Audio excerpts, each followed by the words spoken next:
భోగాపురం ఒకప్పుడు వలసల మండలం ఇప్పుడు పెట్టుబడుల కేంద్రంగా మారుతోంది. ముందు అంతర్జాతీయ విమానాశ్రయం, వెనువెంటనే Reliance AI data centre.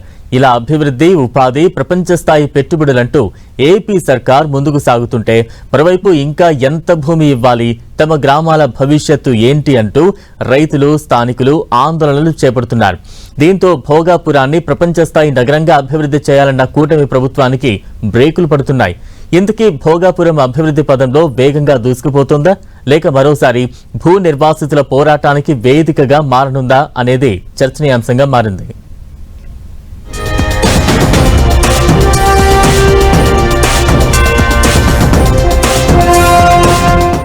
Bhogapuram ఇప్పుడు ఈ పేరు వినగానే అందరికీ గుర్తొచ్చేది అల్లూరి సీతారామరాజు ఇంటర్నేషనల్ ఎయిర్పోర్ట్.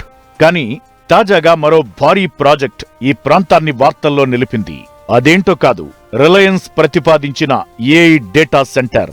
అక్షరాల 1,08,000 కోట్ల రూపాయలతో ఈ ప్రాజెక్టు నిర్మాణం జరగనుంది. ప్రపంచ స్థాయి కృత్రిమ మేధస్సు, సాంకేతికతకు కేంద్రంగా మారే ఈ ప్రాజెక్టు కోసం ప్రభుత్వం 855 ఎకరాలకు పైగా భూమిని కేటాయించేందుకు సిద్ధమైంది.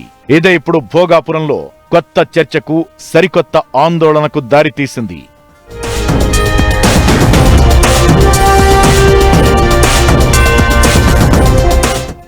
1,08,000 కోట్ల రూపాయల పెట్టుబడి, 1.5 గిగావాట్ల సామర్థ్యంతో AI డేటా సెంటర్ నిర్మాణం చేపట్టనుంది రిలయన్స్ సంస్థ.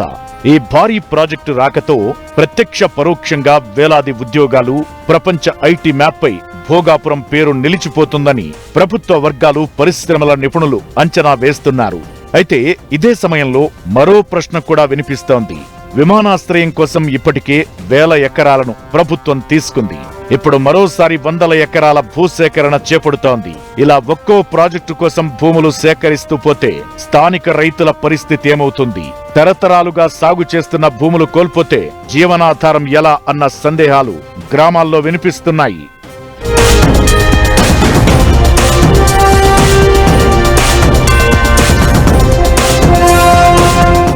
రిలయన్స్ AI డేటా సెంటర్ నిర్మాణం, భూసేకరణ కోసం జీవో నంబర్ 30 విడుదల చేసింది ఏపీ ప్రభుత్వం. అయితే తమని సంప్రదించకుండా ప్రభుత్వం ఏకపక్షంగా జీవో విడుదల చేయడంపై రైతాంగం తీవ్ర ఆగ్రహం వ్యక్తం చేస్తోంది. సుమారు 3 నెలలుగా రైతులు నిరసన కార్యక్రమాలు చేస్తున్నారు. ఇప్పటికే కొన్ని గ్రామాల్లో సమావేశాలు ప్రారంభమయ్యాయి. పోలేపల్లి, భోగాపురం, ముంజేరు, సుందరపేట, నందిగం గ్రామాల ప్రజలు భూసేకరణ ప్రతిపాదనలపై చర్చిస్తున్నారు. అవసరమైతే ఐక్య కార్యాచరణ సమితి ఏర్పాటు చేసి ప్రభుత్వానికి తమ అభిప్రాయాలు తెలియజేయాలని భావిస్తున్నారు.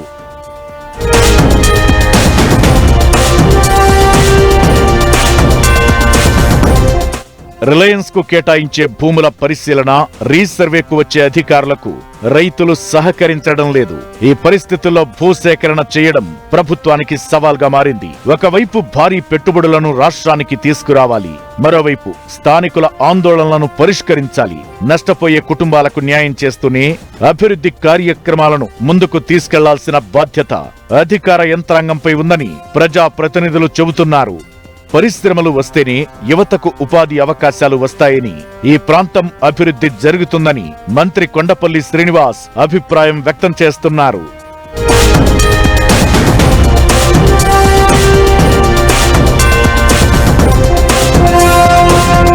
ప్రస్తుతం భోగాపురం కథ కీలక మలుపులో ఉంది. ఒకవైపు లక్షల కోట్ల పెట్టుబడి, మరోవైపు వేలాది మంది ప్రజల భవిష్యత్తుపై ఆందోళన. ఈ అంశాలు కూటమి ప్రభుత్వానికి సవాల్ విసురుతున్నాయి. మరోవైపు అభివృద్ధి, ఉపాధి అవకాశాలు ఎంత ముఖ్యమో స్థానికుల జీవన హక్కులు కూడా అంతే ముఖ్యమంటున్నారు పరిశీలకులు. అయితే ప్రజలను ప్రభుత్వం ఎలా ఒప్పిస్తుంది? స్థానికులు ఎలాంటి నిర్ణయం తీసుకుంటారు? భోగాపురం భవిష్యత్తును నిర్ణయించే ఆ సమాధానం కోసమే అందరూ ఆసక్తిగా ఎదురు చూస్తున్నారు.